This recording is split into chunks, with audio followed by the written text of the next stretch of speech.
Assalamualaikum warahmatullahi wabarakatuh. Perkenalkan, nama saya Nafaura Maharani ARL dengan NIM 811422601. Di sini saya akan mempresentasikan atau memaparkan materi terkait eksekusi putusan dalam hukum acara tata usaha negara, yaitu dengan judul Peran Pengadilan dalam Menjamin Eksekusi Putusan Tun yang Adil.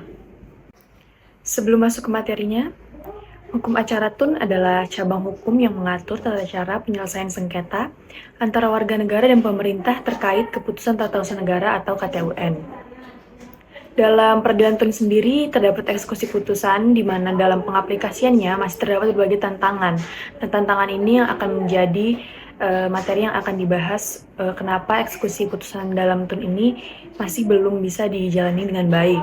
Kemudian pentingnya eksekusi putusan Tun adalah untuk menjamin perlindungan hukum bagi masyarakat dan memastikan pemerintah menjalankan asas-asas good governance. Di sini saya menampilkan sebuah diagram di mana menurut data statistik yang bisa dilihat di website resmi PTUN Semarang memperlihatkan bahwa eksekusi putusan yang dilaksanakan oleh pengadilan masih sedikit dibandingkan dengan jumlah perkara yang masuk. Banyak hal yang mempengaruhi mengapa dilakukan atau tidak dilakukan eksekusi pada putusan pengadilan. Bisa dilihat di diagram di atas bahwa perkara yang masuk ke PTUN itu sangat banyak dibandingkan eksekusi yang dilakukan. Nah, ini menjadi pertanyaan apakah memang eksekusi tersebut tidak diperlukan atau memang pengaplikasiannya yang tidak berjalan dengan lancar atau baik. Lalu, apa yang menjadi tugas dan peran pengadilan dalam eksekusi putusan? Di sini, pengadilan berperan dalam mengawasi pelaksanaan putusan. Menurut pasal 116 Undang-Undang PTUN, menyebutkan hakim pengadilan bertanggung jawab atas pengawasan pelaksanaan putusan. Hakim harus memastikan pihak yang kalah, biasanya di sini adalah pemerintah, mematuhi keputusan. Kemudian menjamin kepastian hukum, yaitu fungsi pengadilan sebagai pengawal hukum atau guardian of law, dan membantu pihak pencari keadilan mendapatkan haknya yang telah diputuskan oleh pengadilan.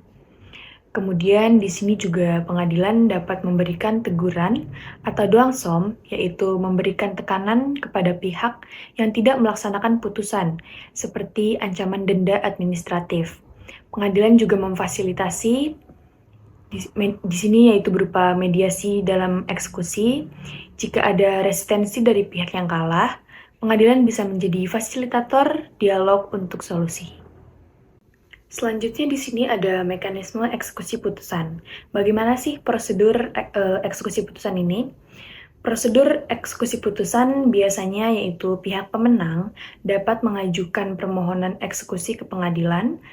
Kemudian ketua pengadilan memeriksa kelengkapan administrasi. Lalu, setelah itu jika perlu, hakim akan menunjuk pejabat untuk menjalankan eksekusi tersebut. Dalam hal ini, pejabat yang dimaksud adalah pejabat Tun. Lalu, jenis eksekusi yang biasanya dilakukan itu seperti apa? Yang pertama ini ada eksekusi langsung, contohnya yaitu pembatalan keputusan administrasi. Yang kedua ada eksekusi tidak langsung, contohnya seperti pembayaran kompensasi.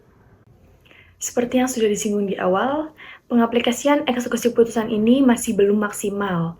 Lalu, apa sih yang menjadi tantangan dalam eksekusi itu sendiri?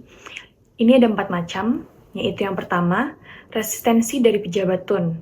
Pejabat seringkali menunda pelaksanaan dengan berbagai alasan administratif atau politis. Yang kedua ada ketiadaan sanksi tegas. Tidak semua putusan memiliki mekanisme sanksi yang kuat bagi pihak yang tidak mematuhi, sehingga eksekusi ini terasa tidak pas untuk dijalankan. Yang ketiga ada kurangnya pemahaman aparatur. Banyak aparatur negara tidak memahami implikasi hukum atas putusan Tun. Lalu yang terakhir ada masalah administratif dan anggaran, yaitu eksekusi sering terkendala biaya dan birokrasi yang berbelit-belit. Lalu di sini ada solusi dan inovasi untuk eksekusi yang adil. Yang pertama ada pemerintah dapat melakukan penguatan regulasi seperti revisi Undang-Undang PTUN untuk mempertegas mekanisme eksekusi dan penambahan sanksi administratif bagi pejabat yang tidak melaksanakan putusan yang sudah keluar.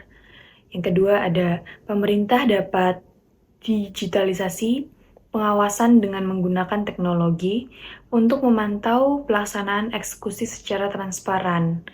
Juga peningkatan kapasitas aparatur dengan melakukan pelatihan hukum bagi pejabat tun agar memahami kewajiban mereka. Lalu yang terakhir, pemerintah juga bisa meminta bantuan partisipasi publik dengan melibatkan masyarakat dan media untuk menekan pihak yang menolak eksekusi. Sekian pemaparan dari saya. Kekurangan maupun kesalahannya mohon maaf. Wassalamualaikum warahmatullahi wabarakatuh.